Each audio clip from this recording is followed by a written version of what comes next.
আজকের নারীরা কি না পারে, ঘরকন্না থেকে শুরু করে বাইরের সব ধরনের কাজেই তারা আজকে সমান পারদর্শী।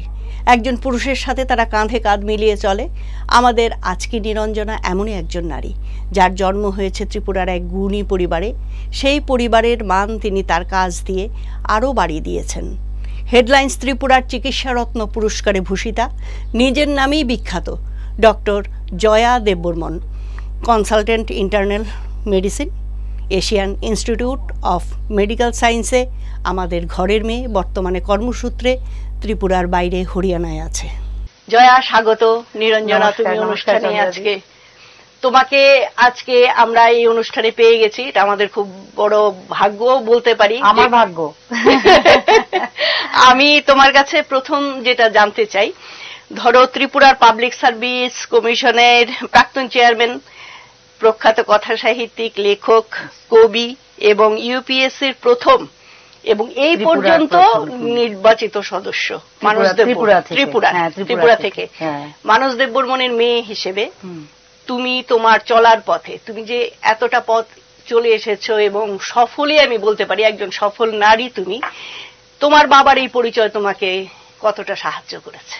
ভীষণভাবে। পরিচয় নাম্বার ওয়ান। পরিচয় তো আচ্ছা যাই হোক, আমি ডাক্তারি লাইনে যেহেতু, তার জন্য আমাকে অনেকবার বলা হয়েছিল সবাই মিলে যে ইউপিএসসি দিলাম না। কারণটা হলো গিয়ে আমার বাবা তখন বোর্ডে থাকবে, তো আমি ভাবলাম যে না, ওই পথে যাওয়ার দরকার নেই আমার। তো আমি কি করলাম, আমি আমার লাইন নিয়ে চললাম ততক্ষণে। আর বাবার দেখানো পথেই চলা অ্যাকচুয়ালি। আমার বাবা তো মানে ত্রিপুরাতে মোটামুটি সবাই চেনেন, সবাই সুপরিচিত। হ্যাঁ, তো ওনার যে জীবনের প্রতি মূল্যবোধ, দৃষ্টিভঙ্গি, ওনার আইডিওলজি, এগুলো তো মানে আমি ভাগ্যবতী যে আমি এরকম একজন মানুষের কন্যা। তো ওনার থেকেই সমস্ত কিছু শেখা। বাবু কিন্তু কোনো সময় আমাদেরকে যে মানে চোখে আঙ্গুল দিয়ে কিছু দেখিয়ে দেওয়া, শিখিয়ে দেওয়া এরকম কোনোদিন করেননি। আচ্ছা, বাবা আমাদেরকে, বাবার যে চলার জীবন চালনা, ওইটা থেকেই আমাদের শেখা। ওনার থেকে এত কিছু শিক্ষণীয়, এত কিছু জীবনের মূল্যবোধ আমরা পেয়েছি, ওইটা বোধহয় মানে ওনার থেকেই গিফটেড আর কি। এটা তো অবশ্যই, কারণ আদর্শবাদী মানুষ ছিলেন তো ভীষণ, এই আর কি। তো ওনার থেকে সব শেখা। ওনার থেকে তোমরা তো মেয়ে, মানে তোমরা পাবে, আমরা সাধারণ মানুষ যারা একটু দূরে আছি তোমাদের থেকে, আমরাও তো অনেক কিছু শিখেছি, ত্রিপুরাবাসী শিখেছে এবং গর্ব উনি আমাদের ত্রিপুরার। হ্যাঁ নিশ্চয়ই, আমি সেটা বুঝতে পারি। মানে আমার বাবা বলে শুধু নন, যে আমার মনে হয় ওনার এখানে এত সবাইকে এত কিছু উনি দিয়ে গেছেন, ওইটা ওর মধ্যেই মানুষ অমরত্ব প্রাপ্তি হয় বোধহয়। অবশ্যই অবশ্যই। এখন ধরো না, অনেক সময় অনেক ক্ষেত্রে হয়তো এটা বলে থাকে যে ডক্টর জয়া দেববর্মনের বাবা মানস দেববর্মন। না না না, আমি সবসময় মানস দেববর্মনের কন্যা হিসাবেই থাকতে চাই। তাহলে তো খুব ভালো। অনেক সময় এটাও বলে, এটাতেও বাবাদের গর্ব হয়। হ্যাঁ নিশ্চয়ই হয়, নিশ্চয়ই হয়। ছোটবেলায় ধরো না জয়া, আমরা সবাই খুব স্বপ্ন দেখি, আমরা অনেক রকম স্বপ্ন দেখি, অনেক ধরনের স্বপ্ন দেখি। তুমিও তো ছোটবেলায় নিশ্চয়ই স্বপ্ন দেখেছো, তো সেই স্বপ্নে কতটা সার্থক হয়েছে সেটা শুনি। আরে স্বপ্ন মানে তো আমি এখন যদি আমাকে বলো, আমি ছোটবেলায় কিন্তু কালচারালি ভীষণ অ্যাক্টিভ ছিলাম। আচ্ছা, মানে এখানে সংস্কৃতি, তোমাদের তো মানে ইয়েটাই ঘরানাতে, মানে বাড়ির পরিবেশটাই, বাবা মা দিদি সবাই। তো মানে আমি তো নাটক করতাম সংস্কৃতি পরিষদের সঙ্গে, সংস্কৃতি পরিষদ আগের যে অনেক ছোটবেলা থেকে ওইখানে যুক্ত ছিলাম। আমি নাটক করেছি, একাঙ্ক নাটকে ফার্স্ট প্রাইজও পেয়েছি। অনেক ভালো নাচ করো? না, খুব ভালো তো করি না, একটু একটু করি, একটু একটু করি। এখানে সমীর জেঠু তো, সমীর স্যার শেখাতেন, রবীন্দ্রসঙ্গীত শিখেছি কিছুদিন, ওই 4 বছর। তারপর আর শিখিনি। তারপর তো ওই পড়াশোনার দিকে চলে গেলাম, তারপর মেডিকেলে চলে গেলাম আফটার 12। তারপর তো অনেকটা বন্ধই হয়ে গেছে ওই কালচারাল। কি স্বপ্ন দেখতে তখন ছোটবেলায়? তখন তো তুমি জানতে না? হ্যাঁ, আমি না জানতাম না তখন, কিন্তু আমার ইচ্ছে ছিল আমি ওই ন্যাশনাল স্কুল অফ ড্রামাতে আমি থিয়েটার নিয়ে করব, আমার ভীষণ এটা ইচ্ছে ছিল। তারপরে তো ওই চলে গেলাম মেডিকেল লাইনে। এটা কিভাবে? এই যে ধরো জয়েন্ট, তখন তো আর অল ইন্ডিয়া ছিল না, তখন স্টেট থেকে আমাদের কটা সিট আসতো, সেই সিটে আমি জয়েন্টে যখন সেকেন্ড হই, তখন ওই মেডিকেল কলেজ ক্যালকাটাতে আমি চান্স পাই। তো যেহেতু বাড়িরও কাছে, কলকাতাটা তো আমাদের সেকেন্ড হোমের মতো, তো ওইখানে পাওয়ার পরে বাবুও খুব খুশি। আর আমার বাবা কিন্তু জানো তো ওইতে নীলরতনে ভর্তি হওয়ার জন্য গেছিলেন প্রেসিডেন্টের আগে, প্রেসিডেন্সিতে পড়তেন তো বাবা, প্রেসিডেন্সির আগে বাবু কিন্তু মেডিকেল পড়বে বলে গেছিলেন কলকাতায়। কিন্তু ওইখানে তখন না অনেকগুলো জিনিস ছিল, ওইখানে নাকি বলছিল যে ওই লোকাল গার্জিয়ান আর এইসবের অ্যাড্রেস আর অনেকের সাইন ফাইন লাগে, তো ওইটা থেকে তখন বাবু সরে এসে তখন প্রেসিডেন্সিতে ভর্তি হয়। হ্যাঁ, তাহলে হয়তো আমরা অন্য আরেকজন মানুষদের বনবন পেতাম। হ্যাঁ, অ্যাকচুয়ালি মানে আমার মনে হয় যে এটা ভালো হয়েছে বরং। আমার কাছেও মনে হচ্ছে যে এটা অনেক ভালো হয়েছে। না জানি না, হয়তো আরো খুব ভালো আমাদের ত্রিপুরার জন্য একজন ডাক্তার পেতাম, এটাও হতে পারত। এটাও হতে পারত। আচ্ছা, যেটা হতে পারতো, যেটা হয়েছে সেটাই একটা বিশাল ব্যাপার। বিশাল ব্যাপার, এটাও বিশাল ব্যাপার। আর যখন ধরো কোভিড মহামারী রূপে পৃথিবীতে এলো, যখন চারদিকে আতঙ্ক কোভিডকে নিয়ে, তুমি 4বার কোভিডে আক্রান্ত হয়েছো। হ্যাঁ, একদম। এবং হওয়ার পর আবারও ধরো তুমি সুস্থ হয়েছো, সুস্থ হয়ে আবারও ফ্রন্টলাইন ফাইটার হিসেবে তুমি এই যুদ্ধ জয়ের সাথে ছিলে একজন মেয়ে হয়ে। কিভাবে মেয়ে হয়ে? মানে ডাক্তার হিসেবে, মেয়ে হয়ে ডাক্তার হিসেবে, অবশ্যই মেয়ে এবং ডাক্তার বোধ। তো আসলে ওইটাতে মানে মেয়েটাকে আমি রাখতে চাই না, কারণ মানে আজকাল তো মেয়েটা রাখতে চাই না, কারণ তুমি এটা বললে অন্য মেয়েরা হয়তো প্রেরণা পাবে, ওরা মনে সাহস পাবে। এটা কোনো ডিভিশনই নেই আজকাল। আমি সবাইকে এটাই বলবো যে আমাদের কার্যক্ষেত্রে প্রফেশনাল লাইনে আমরা যারা আছি তাদের জন্য ওইটা মহামারীর সময়টা আমাদের কাছে একটা চ্যালেঞ্জ। তার উপরে যেহেতু আমরা স্কিলড মেডিকেল লাইনে, ওইটা আমাদের একটা কর্তব্য, ওইটা আমাদের সমাজকে দেওয়ার ওইটাই একটা সুযোগ। আমরা মানে লাকি যে আমরা দিতে পেরেছি সমাজকে। আমি শারদীয়ার আমার 4বার কোভিড হয়েছে, হবে না কেন? আমি ডাইরেক্টলি কোভিডের পেশেন্ট, আমি মেডিসিন, আপনার হেডলাইনস ত্রিপুরা মেডিসিনের তো লাইন এটা, আমরাই ট্রিট করতাম। ওই 3 লেয়ার্স, ওই গিয়ার সব পরে মুখের মধ্যে লাগিয়ে, তখন তোমার ওই রকমই ছবি আমরা দেখতাম, যেতে হতো। তো সেটা একটা অন্য রকমের এক্সপিরিয়েন্স। আর সেটা আমরা জানতাম যে আমাদের হবেই, কারণ এত ডাইরেক্টলি আমরা ইনভলভ ছিলাম। আমি তো হেডলাইন্স ত্রিপুরার সঙ্গেও ওতপ্রোতভাবে জড়িত ছিলাম, এবং আমি সত্যি হেডলাইন্স ত্রিপুরার প্রতি ভীষণ ভীষণ কৃতজ্ঞ যে আমাকে এই সুযোগটা দিয়েছেন আপনারা, যে আমি ত্রিপুরার জন্য একটু কিছু করতে পেরেছি। না কিন্তু জয়া, আমি মাঝখানে তোমাকে একটা কথা বলছি, হেডলাইন্স ত্রিপুরা তোমাকে সুযোগ দিয়েছে, কিন্তু এই মারফত, হেডলাইন্স ত্রিপুরার মারফত তুমি যে লোককে বলেছো, মানুষ, সাধারণ মানুষ যারা তখন ডাক্তার পাওয়া যেত না, কিছু না, ওরা যে কত উপকৃত হয়েছে, কত মানুষের প্রাণ বেঁচেছে তোমার জন্য।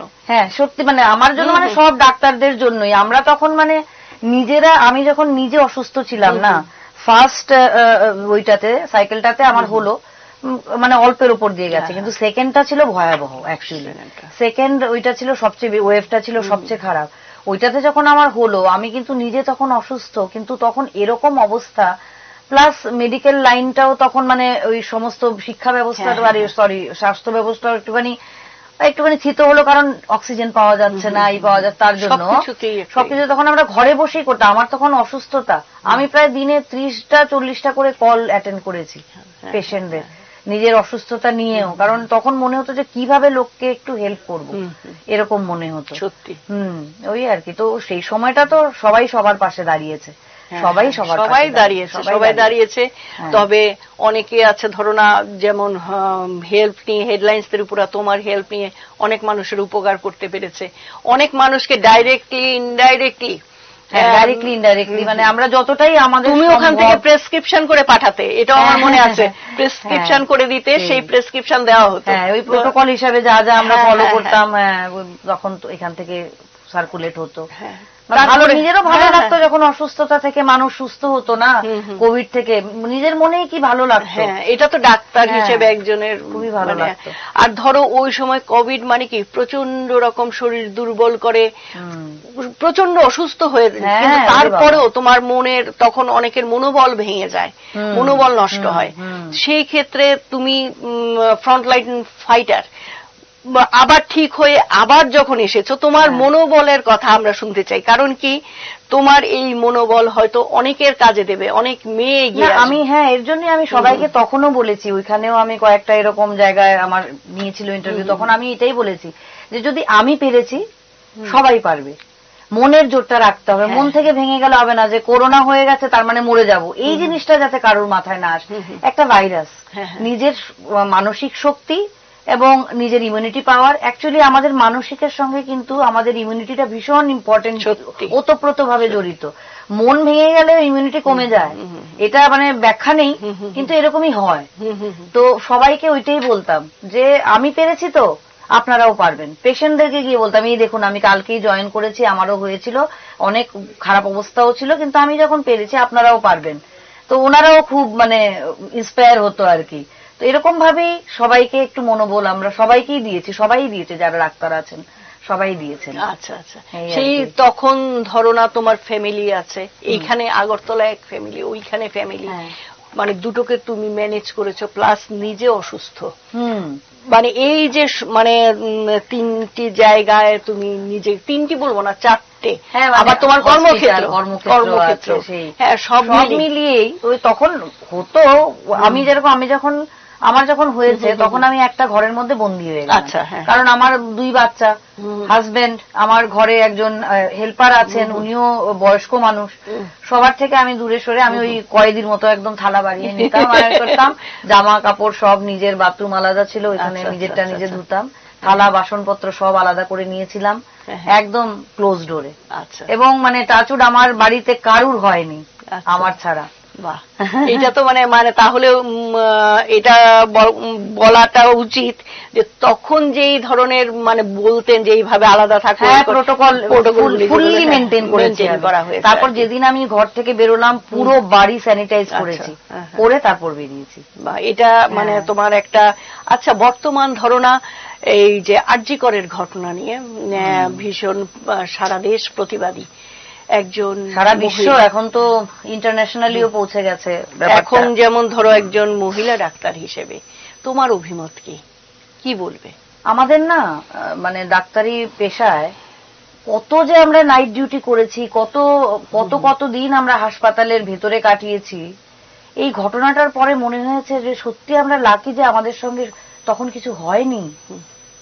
কত রাত আমরা এরকম ভাবে হাসপাতালের আমাদের নানা জায়গায় ডিউটি পড়তো, কত অন্ধকার রাস্তা দিয়ে আমরা এসছি গেছি। এই যে মানে হলো, এটার পেছনে তো আরো অনেক কারণ না, এটা এখন সবাই বুঝতেই পারছে, আস্তে আস্তে এটা হয়তো খোলসা হবে। নানান ধরনের আসলে সবকিছুকে মানুষ পলিটিক্যালি ওইরকম ভাবে যখন ব্যাকগ্রাউন্ডে দেখতে চায় না, তখন কিছু অংশে আমার মনে হয় মানবিকতাটা তলিয়ে যায়। এই ক্ষেত্রে সেটা হওয়া উচিত নয়। একটা মেয়ে ওর জীবন দিয়ে আমাদের চোখ খুলে দিয়ে গেল, তাই না? ওকে আমরা মৃত্যু হয়েছে না বলে শহীদ হয়েছে বললেই এটা সত্যি কথা, একদম সত্যি কথা।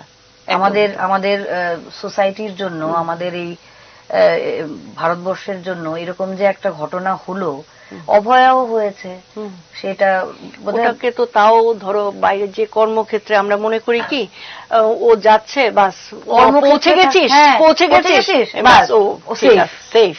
যে কোনো মা, যে কোনো হাজবেন্ড, যে কোনো ওয়াইফ, যে কোনো কেউই কাজের জায়গায় গেছে মানে সেফ একদম, এছাড়া তো আর কিছু মনে হয় না। না, একটা কর্মস্থলে একটা মেয়ের যদি এরকম হতে পারে, এখানে বড় আতঙ্ক। আর কোথায় আতঙ্ক বলো গেছে, এই জিনিসটাতেই আতঙ্ক আমার মনে হয়। সত্যি আমার মেয়েও একা থাকে, আমার মেয়ে ব্যাঙ্গালোর থাকে, আমার মানে ওই ঘটনার পর থেকে আমি মানে আমার শুধু মনে হয় কি যেন করছে, কি যেন হচ্ছে, ভীষণ আতঙ্ক হয় যে কোথায় সেই। এটা তখন তুমি তোমার মধ্যে ধরো একজন মা জেগে ওঠে, ডাক্তার কম একজন মা, হ্যাঁ নিশ্চয়ই, সন্তানের জন্য। আর তাহলে ধরো যারা সত্যি সাধারণ মা আছে, ওদের মনের অবস্থা বা ওরা কিভাবে ফেস করছে ব্যাপারটা, ওদের জন্য তো আরো বেশি মনে হবে, কারণ ওনাদের তো মনোবলটা আরো কমবে, কারণ হয়তো ওনারা সেরকম ভাবে সমর্থ নন। ওনাদের মনে হবে যে আমি মেয়েটাকে পাঠালাম, হয়তো এমনও বাড়ি আছে যেখানে নাকি হয়তো ওই মেয়েটি আর্নিং মেম্বার। কেন এই মেয়েটিরও তো এই যে শুধু ওর বাবা যিনি, উনি তো ওদের সেলাই করতেন, তাহলে এই মেয়েটি এত কষ্ট করে ডাক্তার হলো, ওকে হাসপাতালে পাঠিয়ে ওনারা নিশ্চিন্ত হলেন, ডাক্তার হয়ে গেল, মেয়েটি পালমোনোলজিতে করছিল, কত সুন্দর ভবিষ্যৎ হতে পারত। সত্যি একটা জীবন শেষ হয়ে গেল। এখন তো কত রকমের কথাই চলছে, এই সিন্ডিকেট এসব, মানে এটা তো ধরো আমরা এখন বর্তমানে আমরা নারী প্রগতির কথা বলি, নারীর ক্ষমতায়নের কথা বলি, নারী স্বাধীনতার কথা বলি, অনেক আলোচনা করি, অনেক সেমিনার হয়, লেখালেখি হয়, সবকিছুই হয়। আচ্ছা, আমি এই জায়গায় তোমার কাছে এটা জানতে চাই, যেমন ধরো না তুমি একজন নারী এবং সফল নারী, সেই হিসেবে প্লাস ধরো ত্রিপুরা থেকে অনেক বছর তুমি বাইরে আছো, থেকে তোমার কি মনে হয় প্রকৃত নারী স্বাধীনতা বলতে তুমি কি বোঝো? আমি না এটার সম্বন্ধে একটু বলতে চাই। নারী স্বাধীনতা নিয়ে যে আজকাল ফেমিনিজম একটা চলে, প্রথমত আমার কথা হলো যে এই কম্পিটিশনটা কেন আসবে যে নারী না পুরুষ? সত্যি প্রকৃতি বানিয়েছে নারী পুরুষ, তারা নিজের নিজের জায়গায় এক একজন অনন্য। নারী নারীর জায়গায়, পুরুষ পুরুষের জায়গায়, এটাতে কম্পিটিশন আসার কথাই নয়। আর নারী স্বাধীনতা যেটা হচ্ছে সেটা তো চলছে অনেক যুগ থেকে। সেটাতে কিন্তু নারীর স্বাধীনতা এবং নারীদের উত্তরণের জন্য পুরুষরাও হেল্প করেছে, আমাদের ইতিহাসও তাই বলে। অবশ্যই আমাদের প্রথম নারী স্বাধীনতাকে নিয়ে যিনি করেছিলেন সরস্বতীবাই ফুলে, বোধহয় 1831-এ জন্ম হয়েছিল ওনার। তারপরে উনি নারী শিক্ষা নিয়ে শুরু করেন। তারপর ওনার মানে পথে চলতে চলতেই রামমোহন রায়, বিদ্যাসাগর সবাই এলেন। ওনারা তো পুরুষও ছিলেন না। সতীদাহ প্রথা কে রোধ করেছে? নারী তো করেনি, পুরুষ করেছে। সুতরাং এটার মধ্যে কোনো ওই নেই যে নারী বা পুরুষের মধ্যে কম্পিটিশন। এটা হতে হবে আমরা কাঁধে কাঁধ মিলিয়ে একসঙ্গে চলবো। পুরুষরা যে জায়গায় করতে পারছে, নারীরা সেই জায়গায় করতে পারবে না কেন বলে আমরা লড়াই শুরু করলাম, সেটাকে আমি ফেমিনিজম বলি না। ফেমিনিজম হলো ওয়েন এ ওমেন, একজন মহিলা যখন নিজেকে নিজের মনে করবে আমি স্বয়ং সম্পূর্ণ, এটা তখন হবে। কম্পিটিশন কেন হতে যাবে? একজন মহিলার এটা মনে রাখতে হবে, যদি আমি খুশি থাকি তাহলেই আমি 10টা মানুষকে খুশি রাখতে পারবো। আমি যদি নিজেই না খুশি থাকি, আমি নিজেই যদি ফ্রাস্ট্রেটেড থাকি, তাহলে আমি কাকে খুশি দেব? তাই না? নিজে যদি ঠিক, আমরা নিজে যদি নিজের মধ্যে মনে করি, কনফিডেন্স কখনো না হারানো। মেয়েদের সবচেয়ে বেশি এটা প্রবলেম হয়। মানে আমার ওইখানে আমার অনেক স্টুডেন্ট আছে, অনেকের সঙ্গেই চলতে হয়, ওদেরকেও আমি সেটাই বলি যে কখনো এরকম মনে করবে না যে তুমি এটা পারবে না। কারণ পারা না পারাটা না মনের থেকে আসতে হবে, মনের থেকে আসতে হবে। ওই শক্তিটা রাখতে হবে যে আমি পারবো না কেন? একটা আমি যদি পারি, তুমিও পারবে, তুমিও পারবে, তুমিও পারবে, সবাই পারবে। সত্যি। তাহলে তুমি প্রকৃত নারী স্বাধীনতা বলতে বলছো যে একজন মহিলা সে যাতে নিজের উপর কনফিডেন্স থাকে। নিশ্চয়, নিজে যখন মনে করবে আমি স্বাধীন, তখনই তো স্বাধীনতা হবে। হ্যাঁ, নানান ধরনের সামাজিক আমাদের সোসাইটি থাকে, প্রেশার থাকে, সবার ক্ষেত্রে সম্ভব না। হয়তো আমি আজকে প্রিভিলেজড বলে আমি কথা বলতে পারছি। আমাকে না গুরগাঁওয়ে আমাকে অ্যাওয়ার্ড দেওয়া হয়েছিল, most influential women, 50 most influential ওমেনের মধ্যে একজন হিসাবে আমাকে করেছিল। তো আমাকে কিছু বলতে বলা হলো, তো আমি ওনাদেরকে এটাই বললাম যে আমরা এখানে যতজন বসে আছি আমরা সবাই প্রিভিলেজড। প্রিভিলেজড কেন? আমাদের কাছে অর্থ আছে, শিক্ষা আছে, আমাদের কাছে থাকার জায়গা আছে, পড়ার জিনিসপত্র আছে, সব আছে আমাদের, গাড়ি বাড়ি এভরিথিং। আমরা যদি এক একজন, আমি এটা মানে এটা মেসেজ আমি দিতে চাই সবাইকে, যে আমরা এক একজন নারী যদি আমাদের পারিপার্শ্বিক 10টা নারীকেও আমরা হেল্প করি, এই যুগটা কিন্তু একজন আরেকজনকে টেনে নামানোর নয়, এই যুগটা একজন নারীর আরেকজন নারীকে তুলে ধরার। সত্যি সত্যি ঠিক বলেছি কি? একদম। ওইটা যদি আমরা করতে পারি না, কোনো নারী অবহেলিত, অপমানিত, এরকম ভাবে লাঞ্ছিত হবে না। আমাদের একজন নারীর উচিত আরেকজন নারীর সম্মান করা এবং তার পাশে দাঁড়ানো, তার হয়ে বলা, তার সঙ্গে দাঁড়ানো এবং তাকে সাপোর্ট করা। এটা হলো আমার মনে হয় সেটাই। আফটার অল আমরা তো উম্ব অব দ্য ইউনিভার্স। অবশ্যই উম্ব অব দ্য ইউনিভার্স, আমাদের থেকেই জন্ম সব। ওই শক্তিটা আমরা সবার মধ্যে কেন স্প্রেড করব না? আমি এই জায়গা থেকেই তোমাকে আরেকটা প্রশ্ন করতে চাই। যেমন ধরো, তোমার কি মনে হয় না ধরো যে মেয়েরা রাজনীতিতে পিছিয়ে আছে? রাজনীতির কথাই বললাম এই কারণে, ধরো এটা তো একটা ক্ষমতা, এইখানে যেখানে নিয়ম তৈরি হয় সমস্ত জিনিসটা এখান থেকেই চালনা করা হচ্ছে। ওই ক্ষমতার জায়গায়, মূল ক্ষমতার জায়গায় যদি নারী না থাকে, তাহলে ধরো কিসের নারীর প্রগতি হবে, কিসের তার ক্ষমতায়ন হবে? আচ্ছা, ক্ষমতাটা না আমরা অনেকভাবে ডিভাইড করতে পারি। ক্ষমতা রাজনীতির ক্ষমতা, ক্ষমতা আমাদের মনের ক্ষমতা, আমাদের দেহের ক্ষমতা, আমাদের সোশ্যাল ক্ষমতা। আচ্ছা, কে কোন ভাবে ক্ষমতাতে যেতে চায়। আমরা মানে নারীরা, আমার মনে হয় আমরা এমনিতে আমাদের মধ্যে একটা না ইনহেরেন্ট একটা ক্যাপাসিটি অফ কেয়ারিং আছে।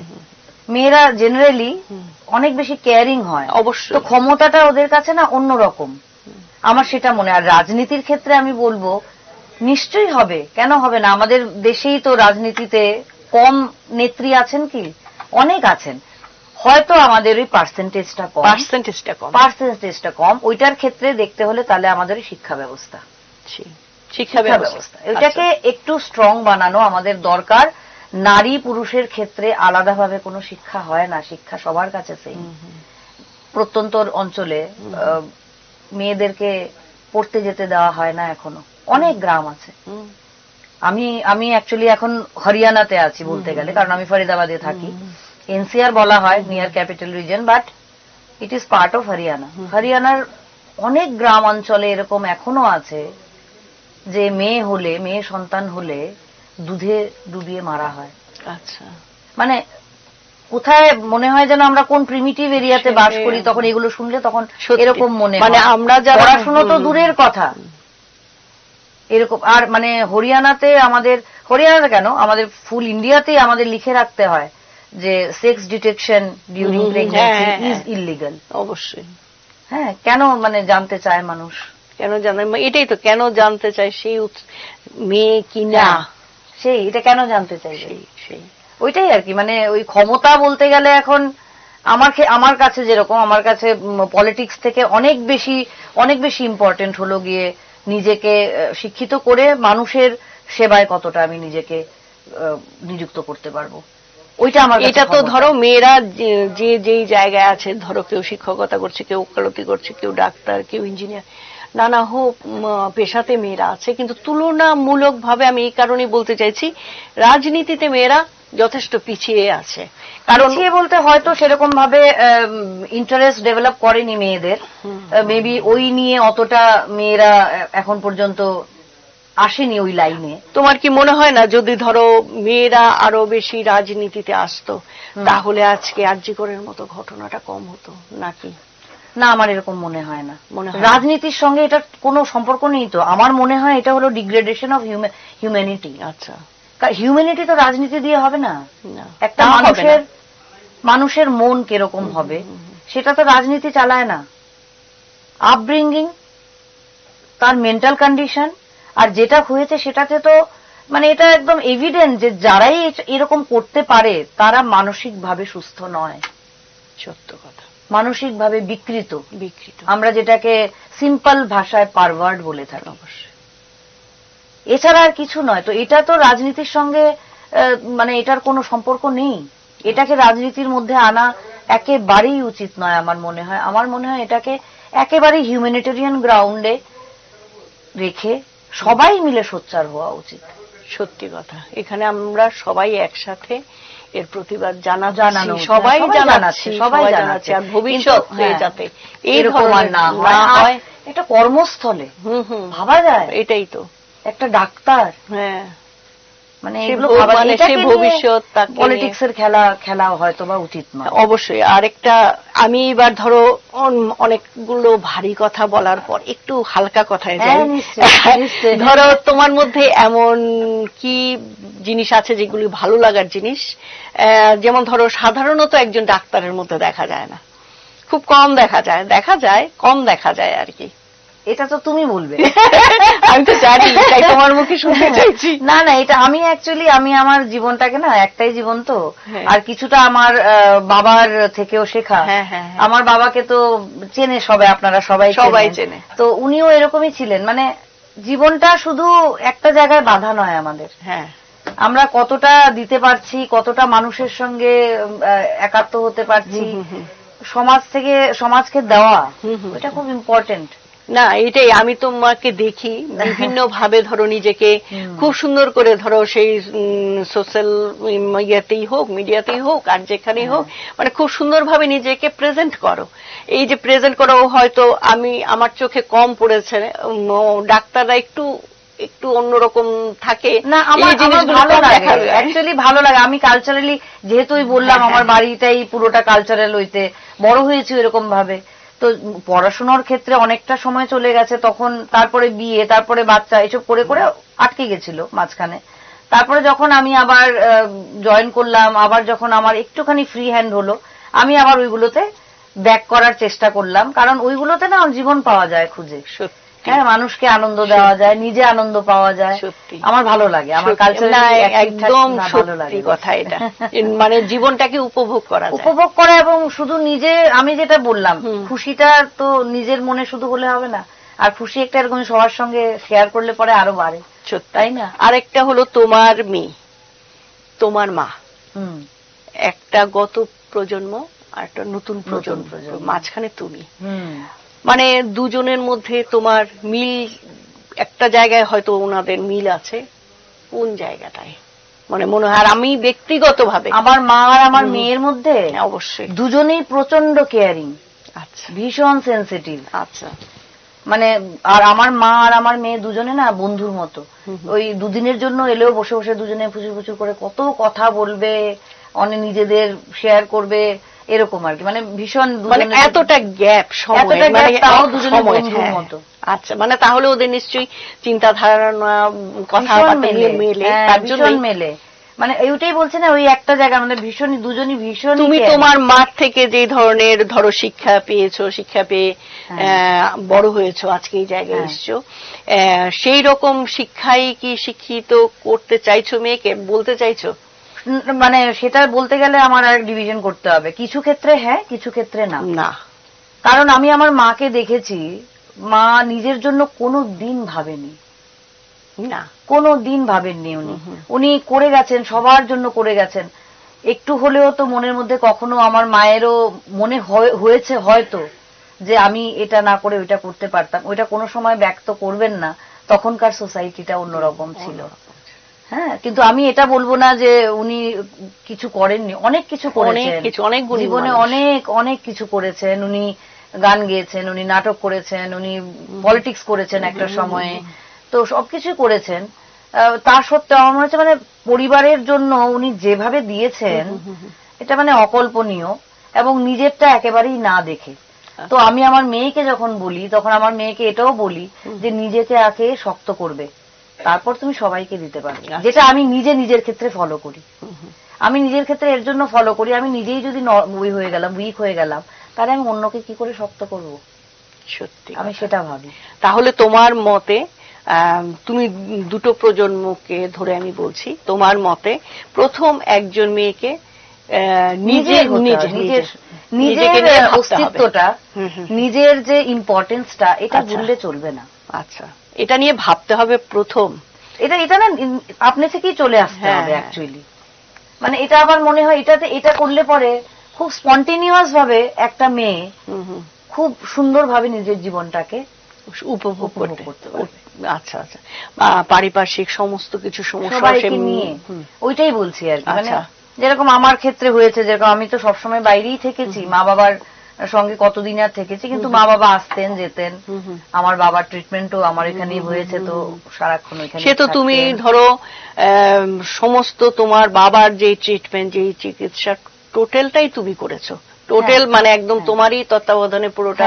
8 বছর, 8 বছর, মানে দুটো ক্যান্সার ছিল আমার বাবার। দুটো ক্যান্সারকে নিয়ে যুদ্ধ করে 8 বছর যুদ্ধ করার জন্য স্ট্রেংথ লাগে, অবশ্যই লাগে, মানসিক এবং শারীরিক দুটোই লাগে সত্যি। এবং তার জন্য আমার মা আমাকে প্রচন্ড হেল্প করেছেন, আমার মা ভীষণ শক্তি দিয়েছেন আমাকে, আমার বাবাকে ভীষণ ভাবে আমাদেরকে শক্তি দিয়েছেন উনি। তুমি ধরো দীর্ঘ সময় ত্রিপুরার বাইরে, আর কিন্তু ত্রিপুরাতে যখন তুমি আসো, তখন কি তুমি সেই মাটির টানটা অনুভব করো? ভীষণ ভাবে। আগরতলার টান ছাড়া যায় না। আগরতলাই যে পৃথিবীর যে কোনোখানেই থাকি, আগরতলা এলে মনে হয় বাড়ি এসেছি। এই যে একটা প্রশান্তি মনের মধ্যে না, ওইটা একটা অন্য জিনিস। ওই জন্মসূত্রের টান বলে না, অনেকে ধরো ভুলে যায়, অনেকে মানে ধরো ওইটা আমি কোনোদিন ভুলিনি। তুমি এটা বলোনি, একজনের জন্য। আরেকটা হলো গিয়ে এখন আমরা ধরো অনুষ্ঠানের একদম শেষে চলে এসেছি, আমি এখন তোমাকে একটা কোশ্চেন কয়েকটা কোশ্চেন করি, ছোট ছোট। নিশ্চয়ই র্যাপিড ফায়ারের মতো। একদম। কি খেতে ভালো লাগে? কি খেতে ভালো লাগে? শুটকি। কি গান ভালো লাগে? গান আমি সব রকমেরই শুনি। আচ্ছা। শ্রুতিমধুর হলেই শুনি। সুমন থেকে শুরু করে, রবীন্দ্রসঙ্গীত থেকে শুরু করে, নজরুল থেকে শুরু করে, ঠুমরি, সুফি, সব শুনি আমি। আচ্ছা, তাহলে আমি তোমাকে আরেকটা কোশ্চেন করি। এটা হলো নরেন্দ্র মোদী না ইন্দিরা গান্ধী, কাকে ভালো লাগে? আমি কিন্তু পলিটিক্স এর বাইরে গিয়ে বলছি, একজন ব্যক্তি হিসেবে বলছি, এখানে কোনো পলিটিক্স নয়। মানে দুজনেরই না পজিটিভ নেগেটিভ দুটোই আছে। এরকম ভাবে কাকে ভালো লাগে বলতে পারবো না, তবে একজন নারী হিসাবে প্রাউড ফিল করি ইন্দিরা গান্ধীর জন্য। সত্যি সত্যি কথা। উত্তম কুমার ভাল লাগে না অমিতাভ বচ্চন ভাল লাগে? দুজনকেই ভাল লাগে। এটা কি করা যাবে না। আর তুমি কি ড্রেসে স্বচ্ছন্দ? ভালো লাগে যে কোনো কমফোর্টেবল, কটন হলে বেস্ট। শাড়ি না অন্য ড্রেস? শাড়িটা সবসময় কাজের সময় আসলে আমি অতটা কমফোর্টেবল ফিল করি না। Salwar kameez is very comfortable. তারপর কোনো সময় যদি জিন্স পরি, কোনো মানে আউটিং এর সময় যদি ফ্রিলি ঘোরাঘুরির জন্য। আমি এই প্রশ্নগুলি করলাম এই কারণে যে সমস্ত কিছুর বাইরেও ডক্টর জয়া দেববর্মনের বাইরেও যে আরেকজন জয়া আছে আমাদেরই মতন, ওই জয়াকে আমি পরিচিত করার জন্য আমি তোমাকে এই প্রশ্নগুলি করলাম। আমরা অনুষ্ঠানের একদম শেষ দিকে চলে এসেছি, তোমাকে অনেক ধন্যবাদ। তোমাকে হঠাৎ করে পেয়েছি এবং তুমি এসছো হেডলাইন্স ত্রিপুরায়, তার জন্য অনেক ধন্যবাদ এবং তোমার আগামী দিনগুলি খুব ভালো কাটুক সেই শুভ কামনা করি হেডলাইন্স ত্রিপুরা ন্যাশনালস এর পক্ষ থেকে। Thank you.